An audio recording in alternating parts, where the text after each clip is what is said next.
Tonight, we're stepping past the familiar tales of knights and castles to honor the silent heroes of the medieval world, the common peasants.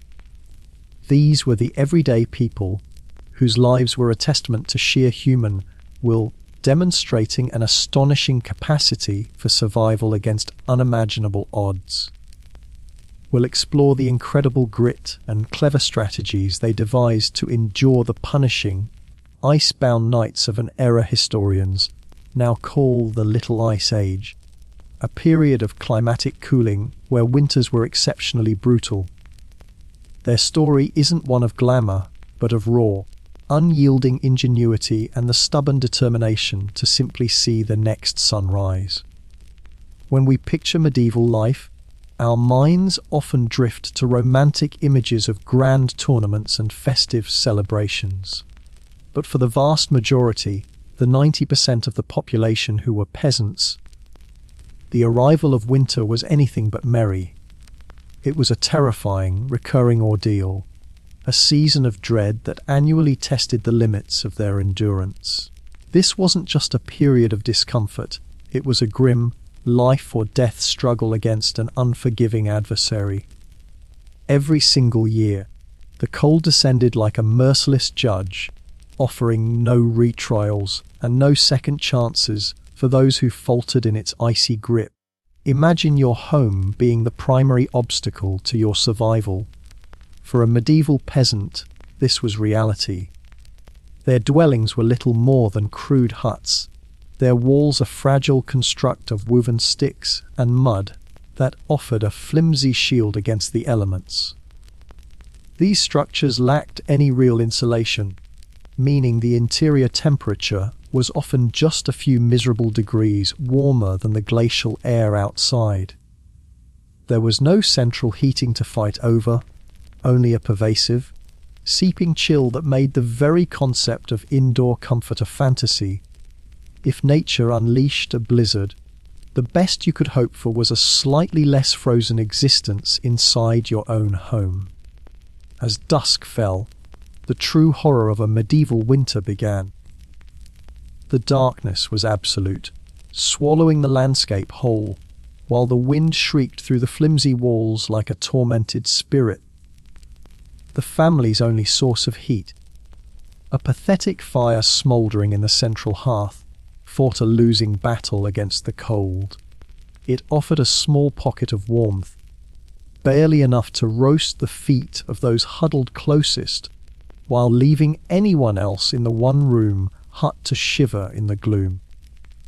If you were unlucky enough to be on the far side of the room, you were essentially camping outdoors.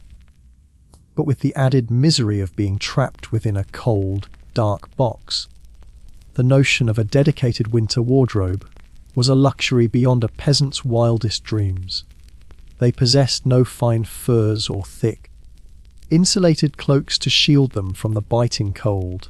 Survival depended on a meager collection of clothing, a couple of coarse, scratchy tunics spun from rough wool, perhaps a heavy cloak that carried the permanent scent of livestock, and the faint hope that layering these items would create some kind of thermal barrier. It was a desperate strategy of turning oneself into a human onion, but the thin, worn fabric offered little real protection against the relentless, penetrating frost of the Little Ice Age. Forget any notion of cozying up under soft, warm quilts. For a medieval peasant, the bed was just another instrument of discomfort. It was rarely more than a coarse burlap sack stuffed with whatever was on hand. Prickly straw, dusty hay, or old, dried rushes gathered from the marsh. This lumpy, shifting mattress was often laid directly on the frozen ground or on a crude wooden frame. To make matters worse, these beds were thriving ecosystems for fleas, lice, and other biting insects, offering a constant source of irritation on top of the cold. The idea of luxury was so far removed from their reality it was laughable. The biting cold of a medieval winter was far more than a simple discomfort. It was a lethal and ever-present predator. for the most vulnerable members of the community. The very young, whose bodies couldn't yet regulate heat, and the elderly, whose strength was fading, the risks were astronomical. Hypothermia, frostbite, and deadly respiratory illnesses like pneumonia were constant threats that stalked every household. Waking up in the morning, still breathing, with all your fingers and toes intact, was not taken for granted. It was seen as a small miracle, a genuine victory worth celebrating with whatever meager, half-frozen scraps were available for breakfast. The quintessential peasant home was a masterpiece of rustic engineering known as wattle and daub. The wattle formed the skeleton, a woven lattice of flexible wood like hazel or willow branches, creating a structure that looked like a giant, sturdy basket. The daub was the plaster, a crude but effective mixture of wet clay, sand, straw for binding, and a generous amount of animal dung. The dung, while seemingly disgusting, was a critical ingredient, providing both fibrous strength and sticky cohesion. This method created walls with high thermal mass, meaning they were slow to heat and cool, but they offered pitifully low insulation against a howling winter wind. A peasant's home was in a constant, losing battle with the elements. The thatched roofs, while picturesque to our modern eyes, were a nightmare of maintenance. After months of being battered by rain and snow, they would inevitably sag, rot, and leak, allowing a steady drip of icy water into the living space. Windows were a rarity, often just small openings stuffed with translucent animal hides or sealed with clumsy wooden shutters. Glass was a treasure reserved for lords and churches. To make matters worse, the floors were typically just compacted earth, which would turn into a slick, frozen mire as moisture seeped up from the ground, ensuring the cold attacked from every possible direction. While winds battered the walls, a more insidious enemy waged war from beneath. The floors of peasant homes were not solid barriers, but merely flattened patches of earth, perhaps lightly covered with a scattering of straw. This meant that the numbing, penetrating cold of the frozen ground was a constant presence, radiating upward through the floor. It was a relentless, invisible force that seemed to worm its way through every layer of bedding and clothing, settling deep into your bones and making a full night's sleep an impossibility. Anything of value accidentally dropped on the floor overnight would be frozen solid by dawn, a testament to the unconquerable chill from below. Peasants fought a desperate battle against the cold seeping up from the ground, but their methods were crude and largely ineffective. The primary strategy was to cover the dirt floor with a thick layer of insulating material. Straw was a common choice, but it would quickly become compacted, damp, and mouldy, creating a foul-smelling and unhygienic surface. A more popular option was spreading dried rushes, but these were rarely cleaned out. Instead, new layers were simply thrown on top of the old, creating a dense, decomposing matter vegetation, dirt, food scraps, and a thriving population of fleas, lice, and other vermin. This was the medieval version of carpet, and it was alive. In the bleak theatre of winter survival, the undisputed hero of every peasant home was the hearth. It wasn't a grand, stone-lined fireplace, but a simple, clay-lined pit or a designated patch of floor where a fire was kept burning. This crackling, stubborn flame was the epicenter of life, the sole source of significant warmth, the only light against the oppressive darkness, and the cook stove for their meager meals.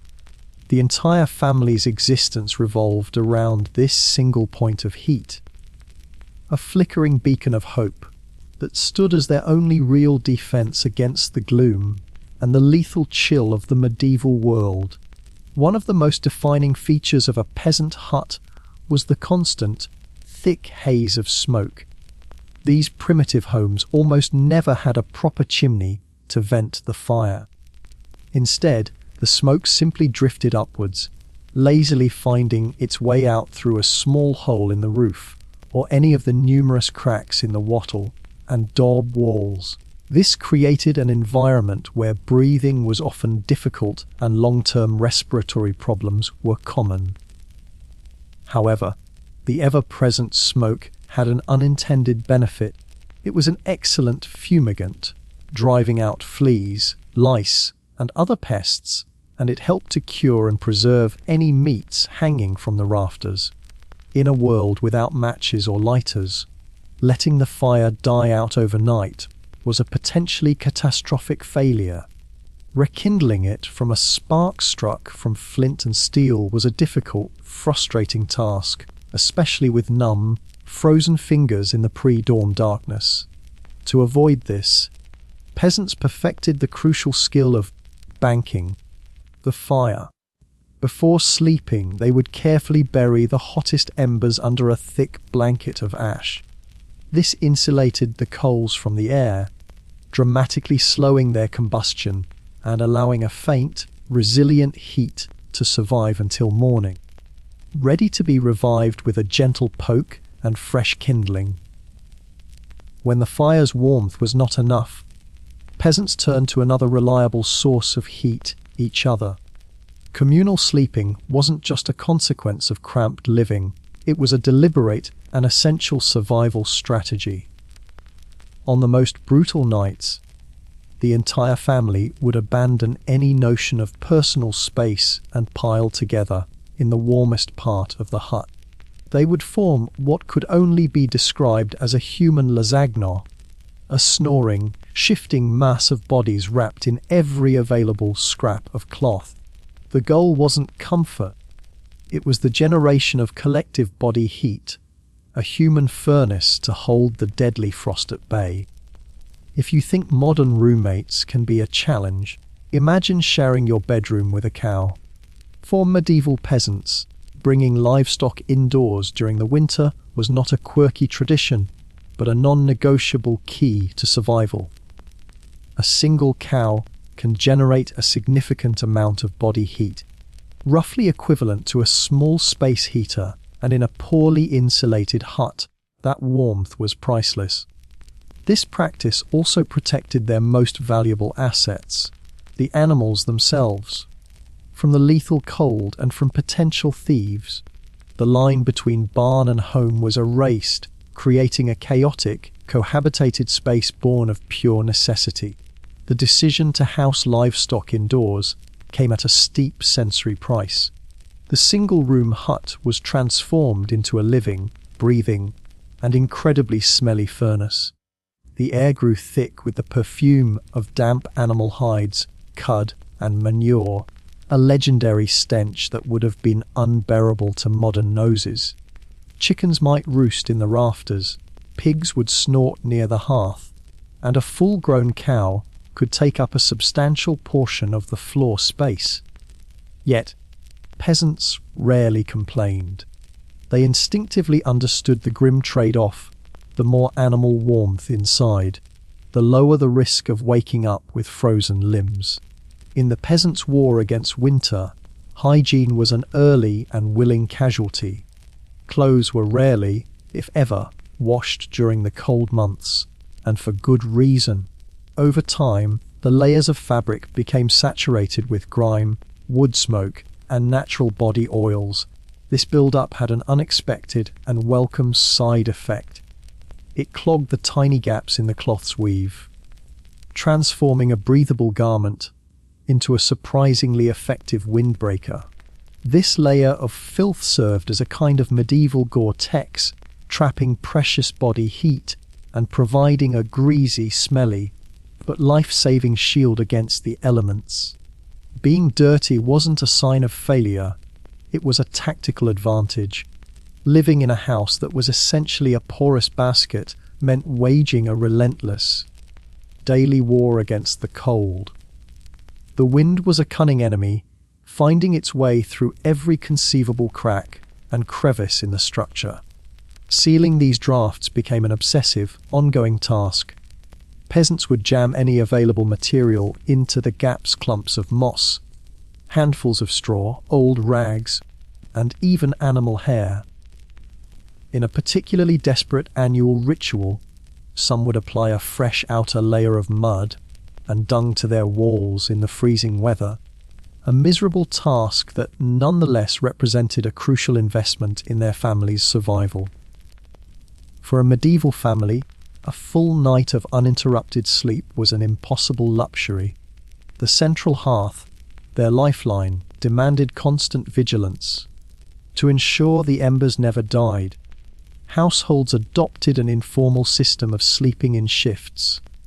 While one half of the family huddled together for a few hours of fitful rest, the other half would be on duty, tasked with stoking the fire, prodding the coals, and guarding the fragile flame against the smothering cold. It was a grueling rotation, with family members elbowing each other awake to take their turn in the cold, smoky darkness, a shared burden essential for the entire family's survival. Medieval peasants understood a fundamental principle of thermodynamics: digestion generates heat. One of their most effective strategies for internal warmth was to consume a massive, heavy meal right before retreating to their straw beds. The calories provided by a hearty stew or a dense loaf of bread were not just for energy, they were fuel for an internal furnace.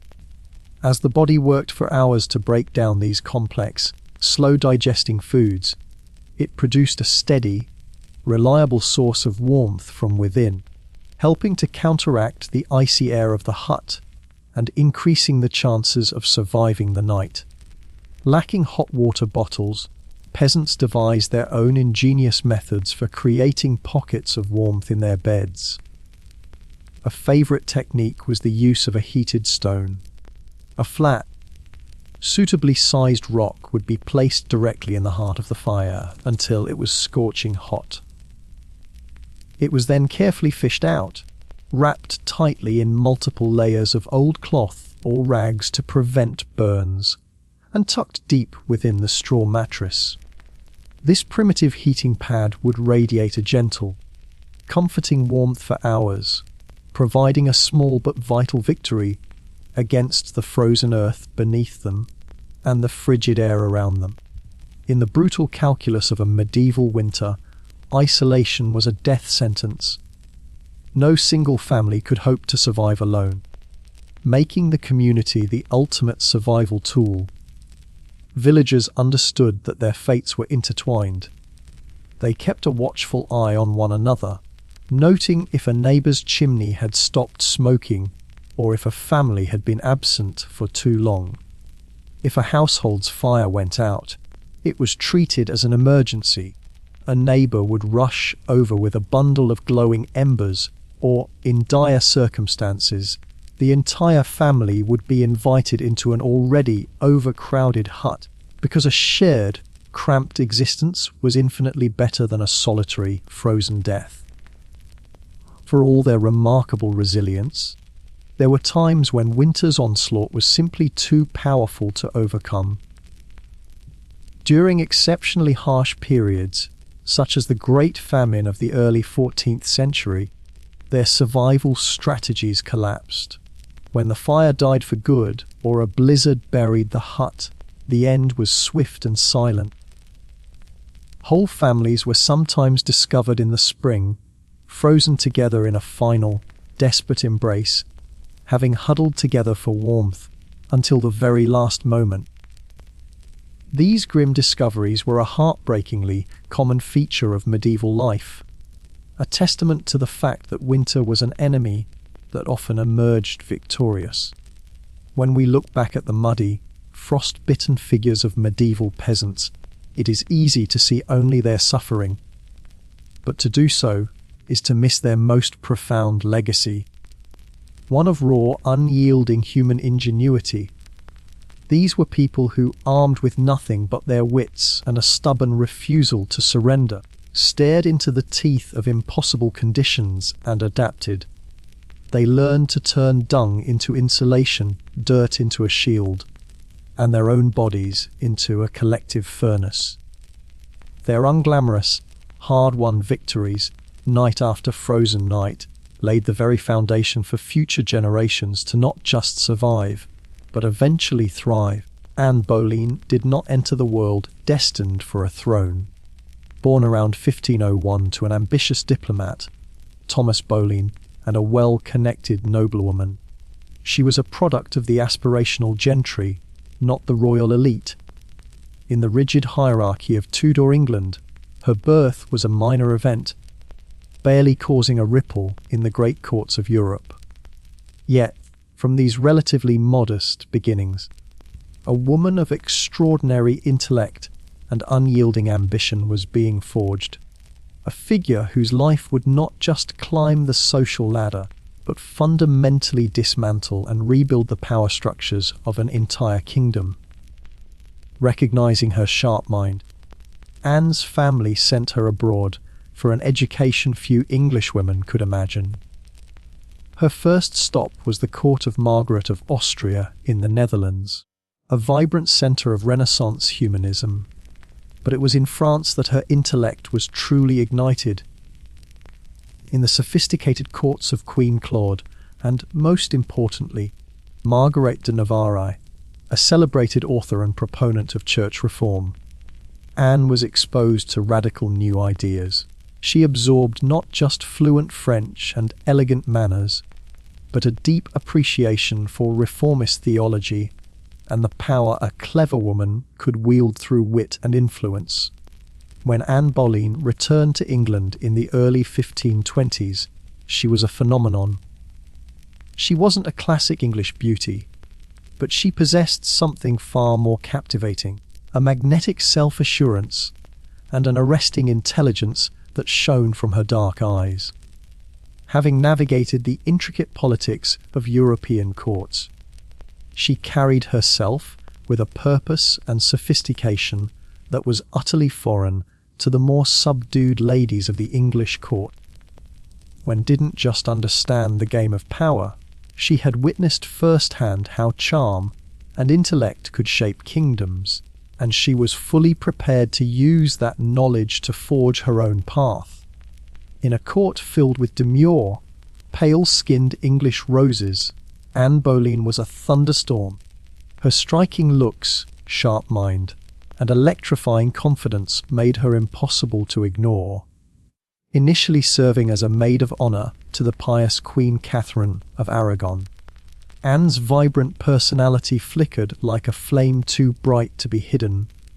She spoke French with native ease, danced with captivating grace, and engaged in conversation with a boldness that both scandalized and fascinated the court. It wasn't long before her unique charisma caught the most dangerous and powerful eye in the kingdom that of King Henry VI himself. Henry VI was accustomed to adoration and the easy conquest of courtly ladies. But Anne was different. She didn't flatter his ego or succumb to his royal charm. Instead, she engaged him in a dazzling game of intellectual sparring, teasing him one moment and retreating the next. This clever resistance, so unlike the fawning obedience he expected, utterly captivated the king. The more she held him at arm's length, the more his flirtation deepened into a white-hot obsession. In his letters, he poured out his frustration and longing, completely enthralled by the one woman he could not seem to possess. As Henry's obsession grew, he made Anne an offer of immense power. To become his official royal mistress, the most influential unelected position in the kingdom. In an act of breathtaking audacity, she refused. Anne had seen the discarded mistresses of the French court and had no intention of becoming a temporary royal favourite. Her name lost to history. She played a game with stakes so high they were almost unthinkable. If the King of England wanted her, he would not have her in a secret affair. He would have her as his lawfully wedded wife and his crowned queen. The king's infatuation with Anne Boleyn quickly spiraled from a courtly romance into a full-blown national crisis. His singular obsession to make Anne his wife faced one monumental obstacle: he was already married. His wife of 2 decades, Queen Catherine of Aragon, was a dignified and respected figure, beloved by the English people and deeply devout. She was the daughter of Spanish royalty and had no intention of quietly stepping aside to be replaced. For Henry to have Anne, he would have to defy his wife, his people, and the very laws of the church. To break his marriage, Henry needed a justification powerful enough to challenge the authority of the Pope himself. He found it in a passage from the Old Testament, Leviticus 22:21, which states that a man who marries his brother's widow shall be childless. Since Catherine had been briefly married to his late brother, Arthur, Henry declared their union divinely cursed and his soul in peril. This theological argument, which became known as the King's Great Matter, was the legal and moral battering ram he would use to try and force the church to grant him an annulment. Henry's request for an annulment arrived in Rome at the worst possible time. Pope Clement IV was in no position to grant it, regardless of the theological arguments. In 1527, the troops of Holy Roman Emperor Charles V had brutally sacked Rome, and the Pope was now effectively the emperor's political prisoner. Since Charles V was Catherine of Aragon's fiercely protective nephew, the annulment was a matter of family honour and political power he would never allow. The Pope was trapped, caught between the demands of an impatient English king and the might of the most powerful man in Europe. After nearly 7 years of diplomatic chaos, religious upheaval, and scandalous legal battles, Anne's audacious gamble finally succeeded. In January 1533, she and Henry were married in a secret ceremony, an act of open defiance, while he was still technically married to Catherine in the eyes of Rome. By June, a pregnant Anne was crowned Queen of England in a magnificent ceremony at Westminster Abbey. However, the lavish display did little to hide the tension. The crowds watched with anxious eyes, their loyalties divided, wondering if this bold new queen was a blessing for England or a curse.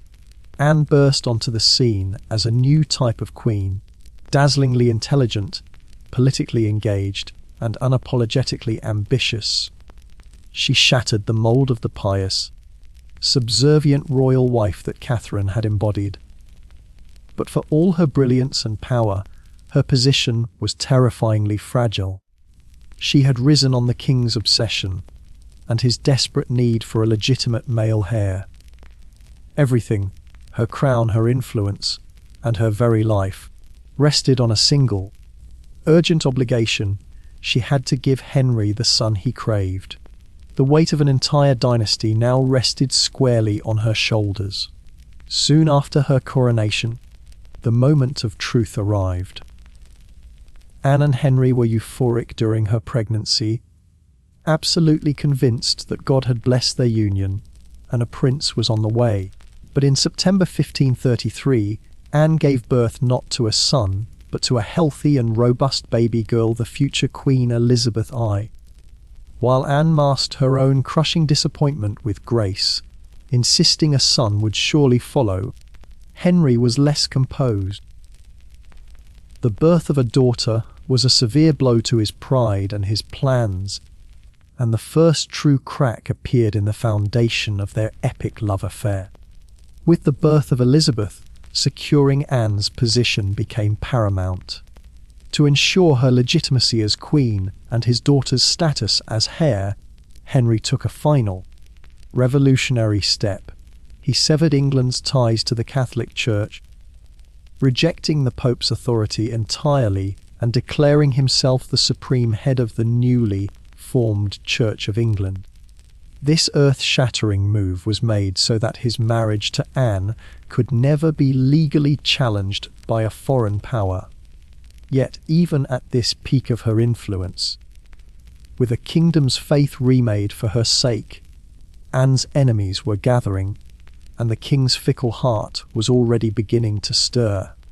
Anne's standing as queen was eroded by a heartbreaking series of failed pregnancies following Elizabeth's birth. She suffered multiple miscarriages, each one leaving her physically weakened and emotionally devastated. Every lost son was another chip taken from the foundation of her power.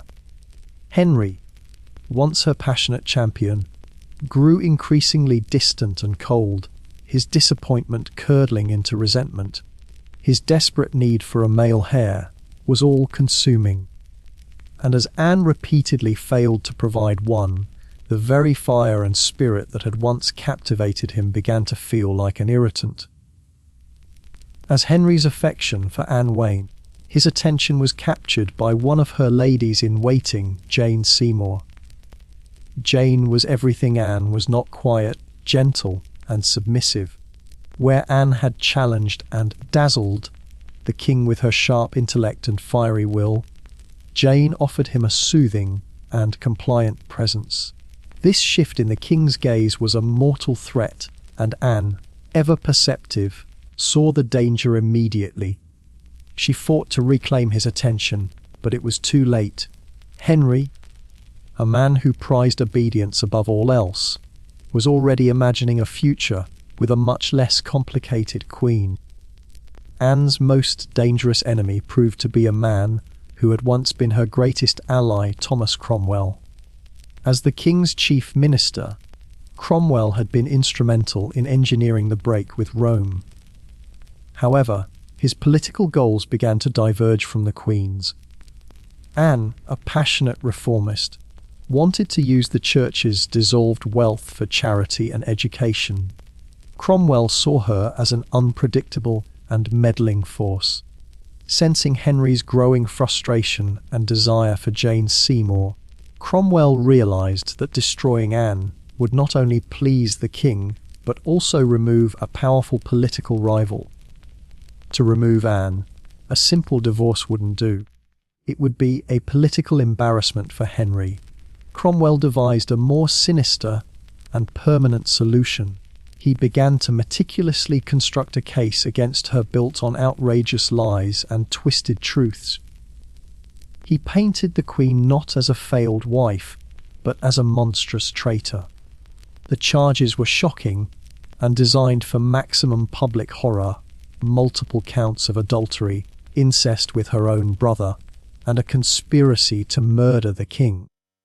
It was a character assassination of the highest order, a dark fiction crafted to justify the unthinkable. The case against Anne was a legal travesty. Cromwell's agents used intimidation and torture to extract false confessions from several men at court, including musicians and gentlemen of the king's chamber. Her own brother, George Boleyn, was arrested on the vile charge of incest. Despite the utter lack of credible evidence and timelines that made the accusations impossible, the plot moved forward with terrifying speed. Anne, realizing she was trapped, appealed desperately to Henry, reminding him of their shared history and love. But the king, who had once defied the world for her, now refused to even see her. Anne Boleyn's trial was not a search for justice. It was a carefully staged performance for the benefit of the court and the king.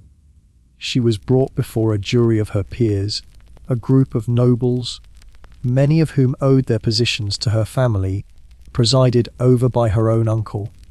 They sat in cold judgment, fully aware that the verdict had been decided long before the proceedings began.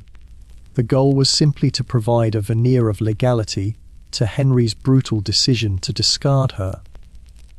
It was the public unmaking of a queen, a grim spectacle designed to end in only one way. Despite knowing the outcome was fixed, Anne defended herself with breathtaking courage and clarity. she systematically dismantled the flimsy evidence presented against her, speaking with the same sharp intelligence and composure that had once won her a king's heart. She calmly denied every charge, her poise and articulate defense astonishing even her most ardent enemies. But her words fell on deaf ears. In a court ruled by the king's will, truth was irrelevant. She was found guilty on all counts, as were the men accused alongside her, and sentenced to death. In the cold stone confines of the Tower of London, the condemned queen prepared for her end. In her final days, Anne displayed a remarkable sense of peace and dignity. She spent long hours in prayer, not confessing to the crimes she was accused of, but seeking forgiveness for her own sins and for those who had engineered her downfall. She comforted her weeping ladies in waiting, even making dark jokes that she would be remembered as Lorraine sans tête, the headless queen. It was a final, defiant flash of the spirit that had made her so unforgettable. While Anne prayed, Henry VIII showed no signs of remorse. His heart, once consumed by Anne, was now entirely focused on his future with Jane Seymour. He was already planning their betrothal before Anne's execution date was even set, a final, callous betrayal. His only concession was a gesture that was more for his own conscience than for her comfort. He granted her a small mercy by importing a skilled swordsman from France to carry out the execution, ensuring a swifter and more expert death than could be delivered by a common English axeman. On the morning of May 19, 1536, Anne dressed with regal care in a dark grey damask gown and a crimson kirtle. She walked with unwavering composure to the private scaffold erected within the tower's walls, facing the small, silent crowd of witnesses. There were no tears or pleas. Instead, she delivered a short, masterful speech. She tactfully avoided proclaiming her innocence, which would have been treason, but praised King Henry as a merciful and gentle prince. In her final moments, she chose not to fight, but to project an aura of forgiveness and grace that stunned all who watched. After her powerful final words, Anne knelt upright, and the French swordsman severed her head with a single, silent stroke.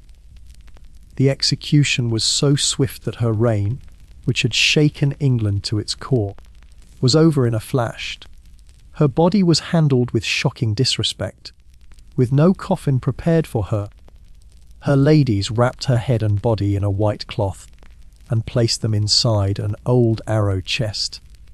She was then buried in an unmarked grave in the tower's chapel, a final, brutal attempt by the king to erase the woman who had once redefined his kingdom. Though Henry tried to erase her, Anne Boleyn's legacy proved indestructible. It rose from the ashes of her execution through the one thing he couldn't take from her, her daughter. The child whose birth had been such a bitter disappointment would grow up to become Queen Elizabeth I. Inheriting her mother's sharp mind, fierce spirit, and political cunning, Elizabeth would rule for over 40 years, ushering in a golden age for England. Through her daughter, Anne achieved a posthumous victory, her bloodline defining one of the most successful reigns in British history. By the early 1770s, the bond between Great Britain and its American colonies was dangerously frayed. Years of simmering resentment were boiling over, sparked by a series of parliamentary acts that colonists viewed as blatant overreach. The Stamp Act had taxed everything from newspapers to playing cards, and the Townshend Acts imposed duties on essential goods like glass and paint. Each new law, passed by a distant government in which they had no voice, felt less like policy and more like a provocation, methodically stripping away the freedoms they believed were their birthright as Englishmen. At its heart, the conflict was never truly about the money. The taxes themselves were often modest, but they represented a much deeper and more dangerous assault on colonial liberty. The rallying cry, "No taxation without representation," encapsulated the core grievance. Colonists were being treated not as respected citizens of the British Empire, but as mere subjects and a source of revenue. They were being ruled over, not governed with consent. This erosion of their rights, this reduction to a lower class of subject, was an insult they could not and would not tolerate. More than any other colonial city, Boston became the beating heart of American resistance. It was a hotbed of revolutionary fervor, home to the fiery and secretive Sons of Liberty, whose members included passionate organizers like Samuel Adams. Tensions had already erupted into violence during the infamous 1770 Boston Massacre, where British soldiers fired upon a crowd of civilians, leaving blood on the cobblestones. This tragic event cemented the city's reputation as a powder keg, a place where the theoretical debate over rights had become a real and deadly struggle for control. In 1773, the British government made a monumental error in judgment, born from a desire to solve a corporate crisis. The powerful British East India Company was teetering on the brink of financial collapse, burdened by a massive surplus of unsold tea. To save it, Parliament passed the Tea Act. This law was essentially a corporate bailout, granting the company a monopoly to sell its tea directly to the American colonies, bypassing colonial merchants and slashing the price. On paper, London saw it as a clever way to offload inventory and provide the colonies with a cheap luxury. Colonists immediately recognized the Tea Act for what it was, a Trojan horse. While the price of the tea was indeed lower, the Act deliberately left the hated Townshend tax on tea in place. To accept this cheaper tea would be to tacitly accept Parliament's right to tax them without their consent. It was a test of principle disguised as a bargain. They understood that purchasing even a single crate would constitute a surrender of the very liberties they had spent over a decade fighting to protect. For American patriots, it was an unthinkable compromise. News of the Tea Act ignited a firestorm of protest across the 13 colonies. Merchants were furious, seeing the East India Company's monopoly as a direct threat to their livelihoods. Patriots raged at the audacity of the British government, viewing the law as yet another attempt to assert tyrannical control. In Boston, the reaction was particularly fierce. The Sons of Liberty organized massive public meetings and coordinated boycotts, their leaders vowing with absolute conviction that not 1 ounce of the taxed tea would ever be unloaded, sold, or consumed on American soil. While ports in New York and Philadelphia successfully forced the tea-laden ships to turn back, Boston's fate was different. 3 ships. In the final days of the standoff, Boston's Old South Meeting House became the nerve center of the resistance. Thousands of citizens, from city artisans to farmers who had walked for miles, crammed into the building, their voices rising in a unified chorus of defiance. Led by the unwavering Samuel Adams, they held a series of impassioned meetings, passing resolutions and delivering fiery speeches that denounced British tyranny. The hall buzzed with righteous anger, each vote against unloading the tea serving as another symbolic blow against the Crown's authority. The atmosphere grew more charged with each passing hour, largely due to a provision in British law. It stipulated that any imported cargo had to be unloaded and the required duties paid within 20 days of a ship's arrival. If the deadline passed, customs officials were legally empowered to seize the cargo by force and collect the tax, effectively nullifying the colonists' entire protest. The Sons of Liberty knew that this deadline represented a point of no return. The tea could not be allowed to land, even under seizure. The principle had to be defended, whatever the cost. December 16, 1773, dawned cold and grey, marking the 20th and final day of the deadline.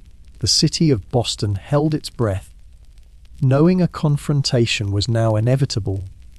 If the tea came ashore, their decade-long struggle for their rights as Englishmen would be rendered meaningless.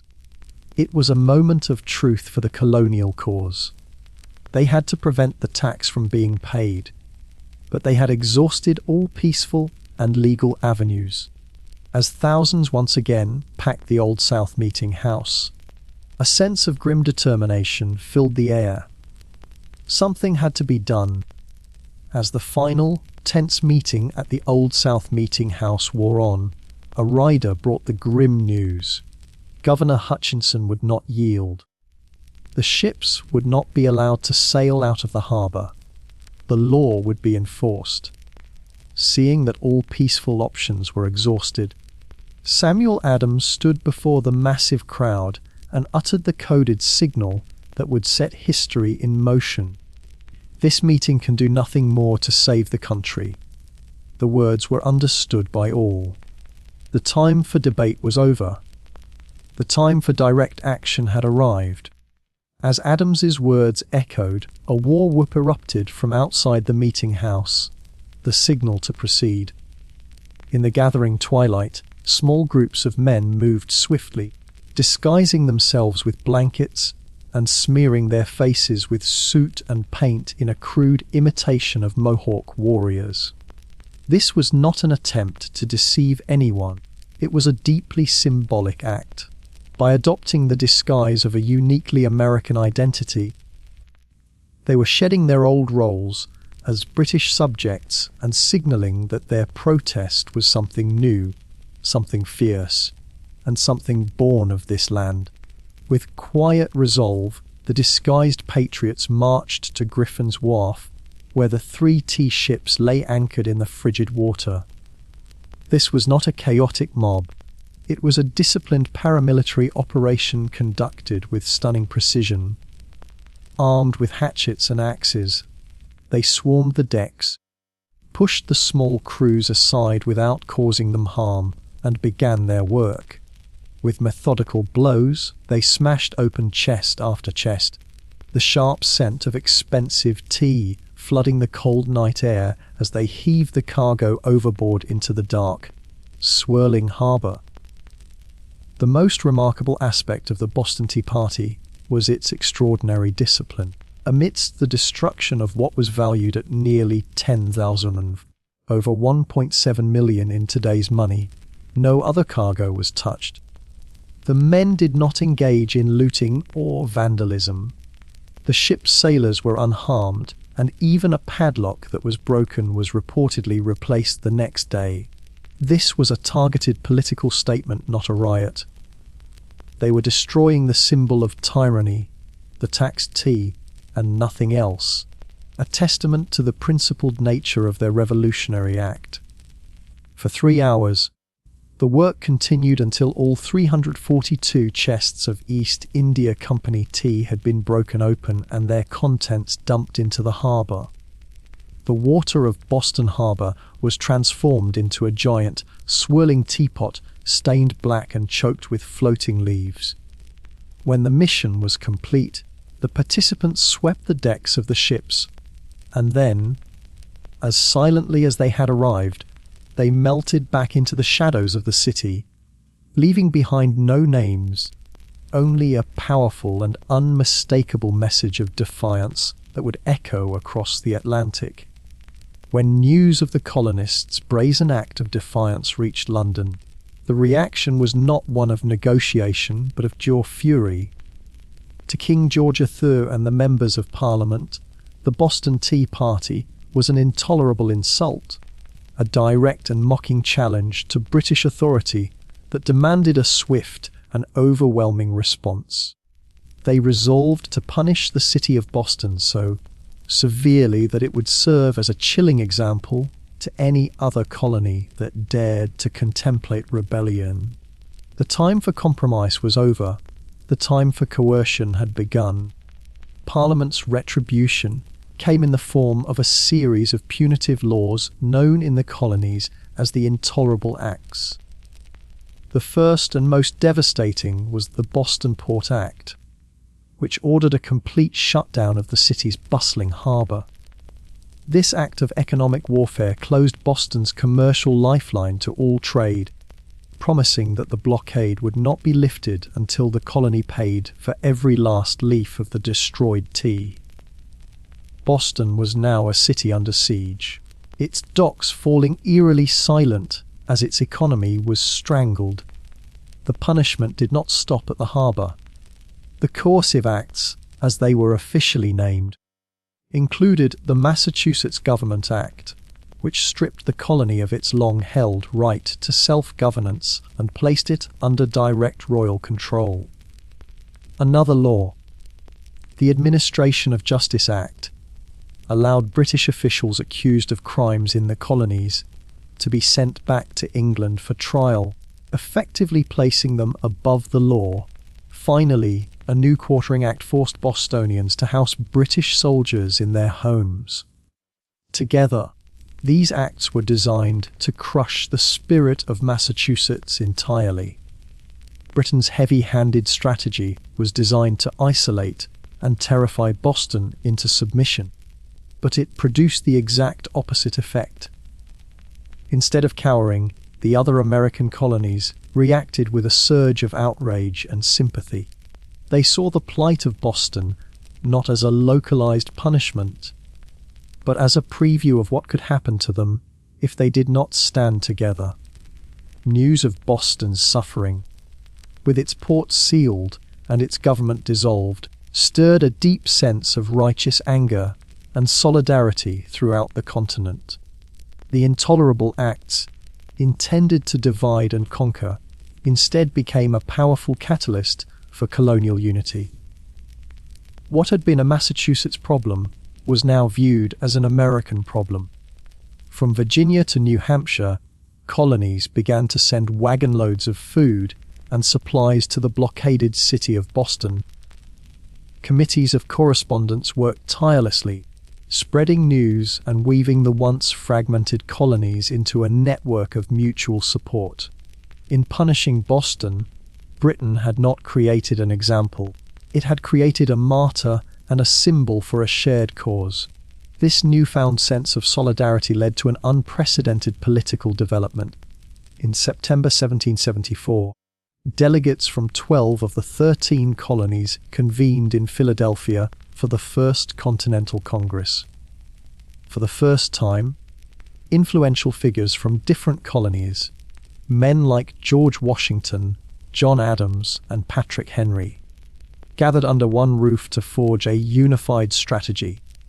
While full independence was not yet the official goal, this assembly marked a monumental step toward collective action against the British Crown. At the Congress, the delegates acted as one. They passed the Suffolk Resolves, endorsing Massachusetts's defiance, and established the Continental Association, which organized a comprehensive boycott of all British goods. More importantly, they issued a declaration of colonial rights and pledged their mutual support in the face of British aggression. The message sent back to London was clear and unwavering. The colonies would no longer stand separately. An attack on one would now be considered an attack on all. The Boston Tea Party was the irrevocable moment that shattered any remaining illusion of colonial loyalty. It was the spark that ignited a fire of revolution that no army could extinguish. What began as a protest against a corporate bailout and attacks on tea had escalated into a full-scale crisis of sovereignty. In dumping the tea into the harbour, the colonists had rejected not just a tax, but the authority of a distant empire to rule them without their consent. From that night forward, the path to reconciliation was all but closed. In the wake of the Tea Party, and the punishing intolerable acts. The mood in the colonies hardened from protest to outright preparation for war. Town militias, once social clubs, began drilling on village greens with grim purpose. Secret caches of gunpowder and weapons were stockpiled throughout the countryside. Men who had once proudly toasted King George III in their local taverns now gathered under the same roofs to whisper of revolution and liberty. The abstract arguments over rights had become a tangible and urgent struggle for survival. The line from the quiet defiance at Griffin's Wharf to the first shots of the American Revolution was direct and unmistakable. Less than 2 years later, at Lexington and Concord, British troops marching to seize a colonial weapons cache were met not by petitioners, but by armed farmers ready to defend their liberty with their lives.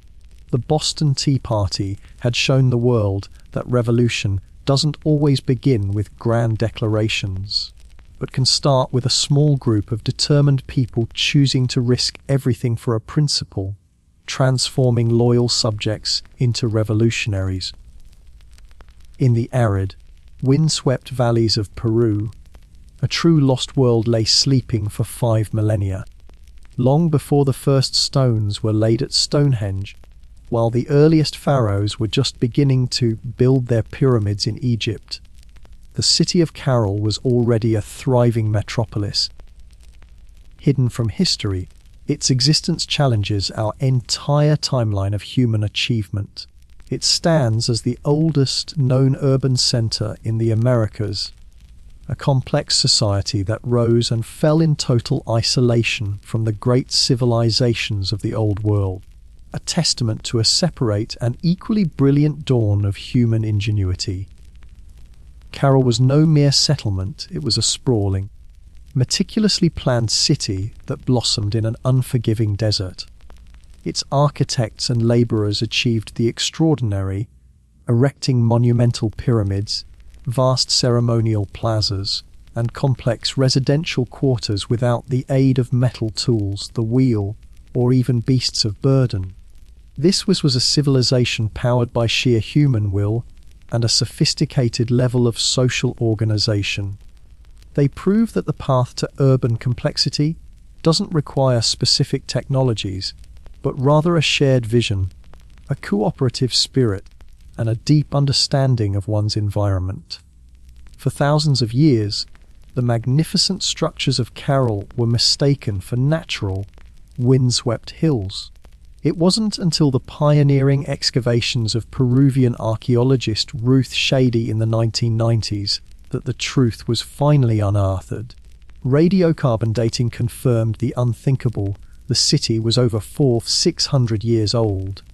This discovery fundamentally rewrote the story of the Americas, proving that a highly advanced, urban civilization had emerged on the continent thousands of years earlier than previously believed, developing in parallel with, not in the shadow of, the ancient empires of Mesopotamia and Egypt.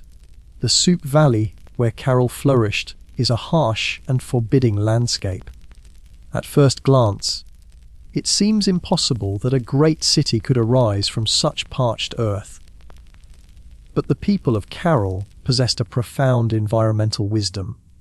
They saw not a wasteland, but a canvas of possibility.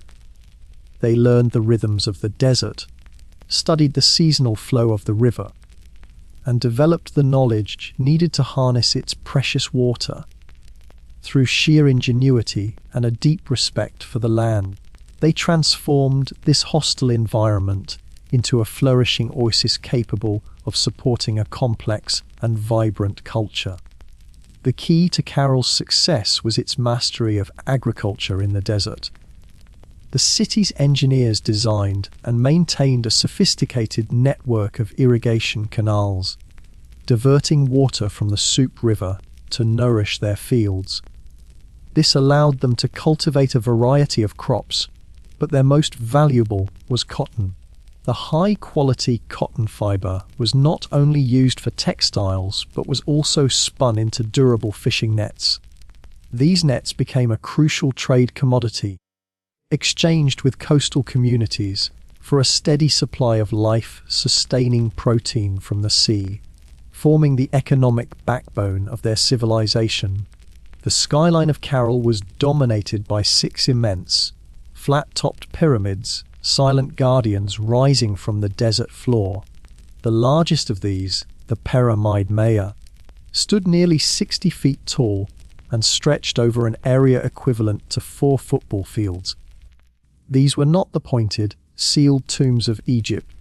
They were massive public monuments, architectural marvels built from carefully shaped stone and filled with countless woven reed bags packed with rocks. Their sheer scale is a testament to the organizational power of Carroll's leaders, who mobilized thousands of laborers for generations to build their sacred city. Carroll is located in a highly active seismic zone, yet its pyramids have withstood the tremors of 5 millennia. The secret lies in a brilliant and ancient form of earthquake-resistant engineering. The builders filled the core of their platform, pyramids with thousands of flexible, rock-filled mesh bags woven from reeds, known as shikras. During an earthquake, this flexible core would shift and settle, absorbing and dissipating the seismic energy before it could crack the rigid stone retaining walls.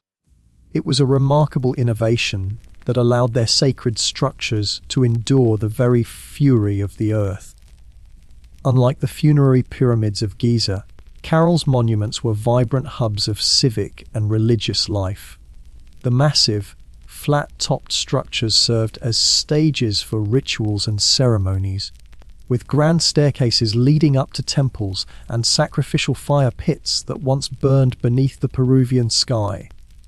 At their base lay vast, sunken circular plazas, designed as open-air amphitheaters where thousands of people could gather. The entire layout of the city was a theater for communal experience, connecting the people to their leaders, their gods, and the cosmos itself. The urban planning of Carroll reveals a society with a deep, almost obsessive, connection to the cosmos. The placement of the major pyramids and plazas was no accident. They were carefully aligned with the positions of the sun, moon, and stars during key astronomical events like solstices. These structures were more than just buildings. They were immense instruments for tracking the heavens. This knowledge allowed the city's priest astronomers to predict seasonal changes, regulate the agricultural calendar, and reinforce a worldview where human life was intricately woven into the grand cycles of the universe. One of the most profound and revolutionary discoveries at Carroll is what archaeologists haven't found. Amidst the ruins of this vast and complex city, there is a complete absence of defensive walls, battlements, or weapons of any kind. There are no murals depicting conquest, no mass graves suggesting violent conflict. All evidence points to a remarkable conclusion. Carroll was a civilization that flourished for over 1,000 years in near total peace, a striking anomaly in an ancient world so often defined by brutal warfare and military conquest.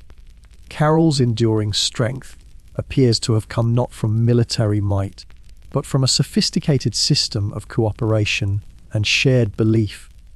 This was a society that chose to invest its collective energy and resources into building monumental public works, developing complex astronomical knowledge, and creating a rich ceremonial life. They built a world centered on gathering and celebration rather than conquest and domination. Carroll stands as a powerful testament to the idea that the foundations of civilization can be built on collaboration and trust, not just on the broken backs of the conquered. The lifeblood of Carroll's success was its extensive and peaceful trade network. The city served as a major economic hub, facilitating a flow of goods between the coast and the interior highlands. They traded their valuable cotton and agricultural produce for essential resources, most notably dried fish and shellfish from their coastal partners, which provided a crucial source of protein. This system of reciprocal exchange stitched the entire region together, fostering interdependence and binding disparate communities into a stable and mutually beneficial relationship that lasted for centuries. In the absence of an army, the leaders of Carroll must have governed through other means. The evidence suggests a theocratic system, where rulers derived their authority from their perceived connection to the divine and their mastery of astronomical knowledge. They maintained social harmony by presiding over the great unifying rituals and ceremonies that brought the community together. Their power was based not on coercion or military strength, but on their ability to organize massive public projects, manage complex trade agreements, and maintain the spiritual balance of their world. The silent ruins of Carroll were once filled with sound. Archaeologists have unearthed a treasure trove of musical instruments, revealing a culture deeply connected to music. They found dozens of hauntingly beautiful flutes, meticulously crafted from the bones of condors and pelicans, as well as trumpets made from conch shells and whistles carved from deer antlers. These were not primitive toys. They were finely tuned instruments designed to carry complex melodies across the city's vast plazas during sacred ceremonies, speaking a language of the soul in a world without writing. The very design of Carroll was intended to amplify the power of ritual and music. The grand, sunken circular plazas were not just open spaces, they were acoustically engineered amphitheaters. Their design focused sound and sight toward a central point, allowing the melodies of the flutes and the chants of the priests to envelop the thousands of spectators gathered for ceremonies. The entire city was a stage, and the pyramids rising above were the sacred backdrops, linking the human performances on earth to the silent, watching heavens.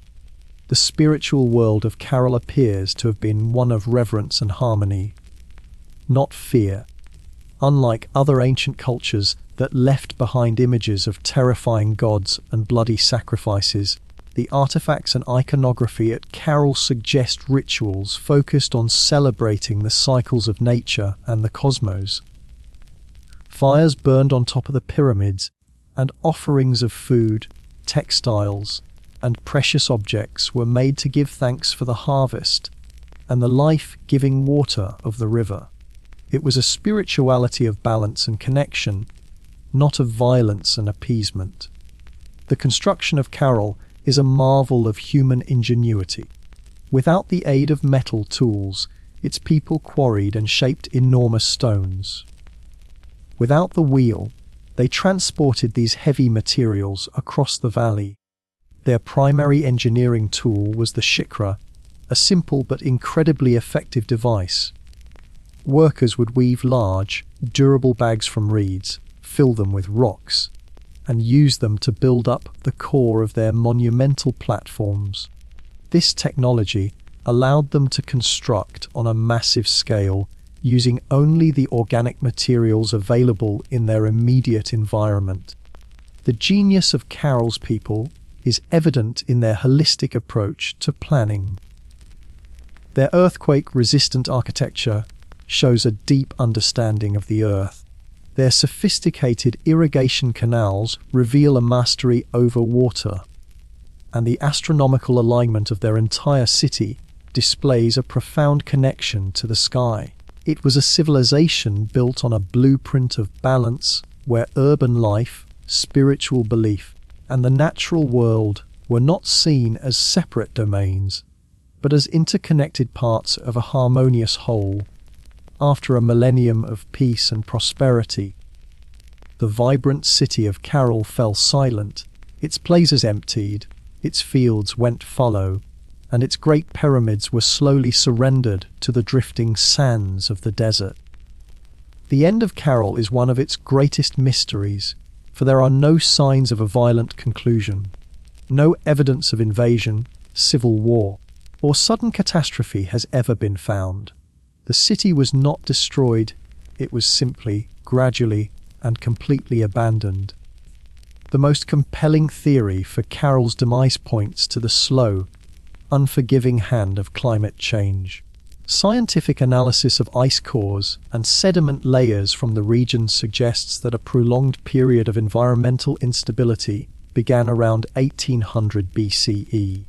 A multi-decade drought, punctuated by severe El Niño events that caused catastrophic flooding and disrupted marine ecosystems, would have crippled Carol's delicate agricultural base. The careful balance they had maintained with their environment for centuries was finally and irrevocably broken. The abandonment of Carol was not a single event, but likely a slow, painful exodus that unfolded over generations. As the river dried up and the fields withered, families would have been forced to leave, seeking more fertile lands and more reliable sources of water.